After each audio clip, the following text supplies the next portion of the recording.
अमित एका बाकावर डोक्याला हात लावून बसलेला असतो.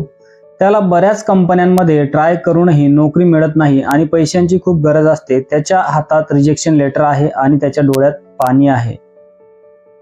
तितक्यात तेथे एक आजोबा येतात. ते अमितच्या खांद्यावर हात ठेवतात आणि अमितला विचारतात, काय झालं बाळा, खूप काळजीत दिसतोयस.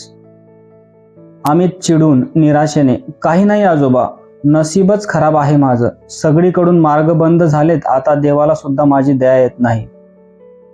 आजोबा हसतात आणि खिशातून स्वामी समर्थांचा एक छोटा फोटो असलेले लॉकेट काढतात आणि अमितच्या हातावर ठेवतात. आणि अमितला म्हणतात, अरे वेड्या, मार्ग बंद झालेत असं तुला वाटतंय कारण तू फक्त समोरची भिंत बघतोयस. वर बघ, त्याने तुझ्यासाठी अख्ख्या आभाळाचे दरवाजे उघडे ठेवलेत.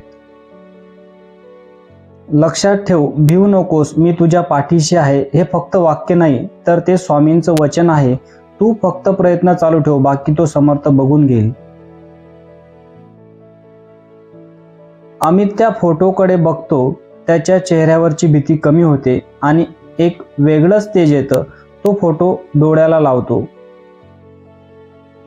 आणि एक आकाशवाणी होते, आम्ही आहोत ना, मग चिंता कशाची. अमित उत्साहाने उठतो आणि चालायला लागतो. संकट कितीही मोठी असली तरी तुमचा स्वामींवरचा विश्वास त्याहून मोठा असू द्या, कारण जिथे तुमची ताकद संपते तिथे स्वामींची कृपा सुरू होते. श्री स्वामी समर्थ.